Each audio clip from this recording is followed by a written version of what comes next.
One of the things that I'll often do is talk through, the 10 reasons, from our research why these transformations head south. And what we typically find with our clients is, of the 10 reasons, 4 or 5 will apply for them, and they'll say, yeah, that's a good point. We're going to struggle with that. And then 4 or 5 of them aren't really applicable. And the 10 things that we often talk about is that the top team isn't aligned around the change story. Or the change story isn't really compelling from a hearts and minds perspective. A lot of folks are excited about financials and share price and their incentive comp. And for other people, they need different sources of meaning, right? It's about growth, it's about the excitement, it's about the mission. And it's got to be in a way that, that's meaningful, right, to everyone. And so that's the first piece. And often when you're having the conversation, people will all talk about it totally differently across the management team, right? For one person, it's about how we make the budget this year. Another person, they're worried about some competitive threat. For another person, they're doing it because they were told to. The second piece is around, setting a performance aspiration that's based on full potential, right? A lot of times targets get watered down. We see that as McKinsey. On average, when you set numbers in what we call a non-consensual way, but based on the full potential, not based on what someone's comfortable with, the numbers on average end up being 2.3 times. And so if the odds of the numbers being double, more than double, the odds of that 70 to 30 is totally different. The third is around what we call the and versus the or. A lot of times you'll hear, well, we could do this, we could cut the cost, but it's going to sacrifice growth or customer experience or safety. And companies that do this really well just say there's no false trade-off here. We're going to do everything well, right? We're going to, safety is a core value. Our people, our values or our ethics are a core piece. That's not, compromisable. And we got to be more efficient and we got to grow.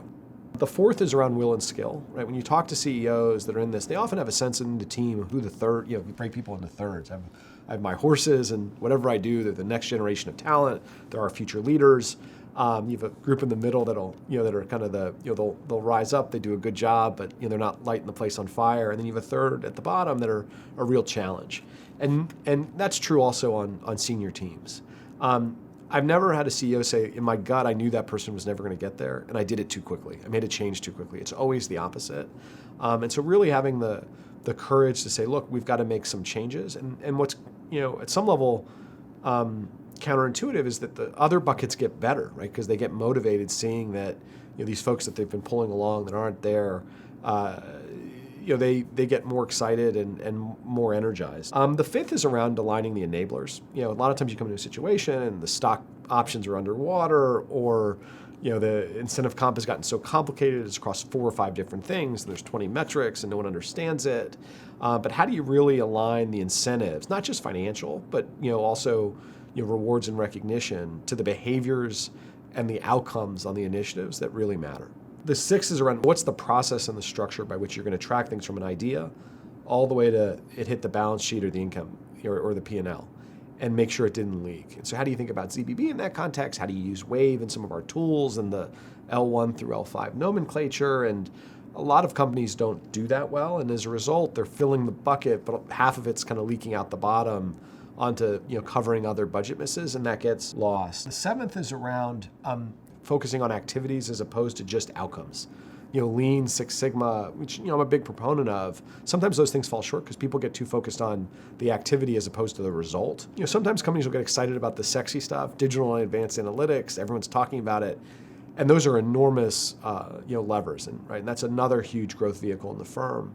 But if you don't have a solid basis of execution, and if you haven't done some of the basic building blocks, you're building a house on quicksand. The ninth is around having a deep bench with the right talent and capabilities. When you think of what the top 100 roles are from a talent to value perspective going forward versus what those top 100 roles were from the last 5 or 10 years, often they're very different, right? And that makes sense from a strategy perspective. But companies often don't fix that, right, or address that, either in terms of where they have to hire, or the roles that are the most highly the most prestigious may not be the ones that should be the most prestigious on a go-forward basis. And companies that have a formal capability building program are twice as likely to be successful. And then lastly, and most importantly, companies that do this are as obsessive about growth as they are about cost, right? It's every day, it's what can we do to change the growth trajectory of the business? And it's not just tactical growth, sales and pricing, it's step out growth. And they're really thinking about the strategy and what can they do to grow the business.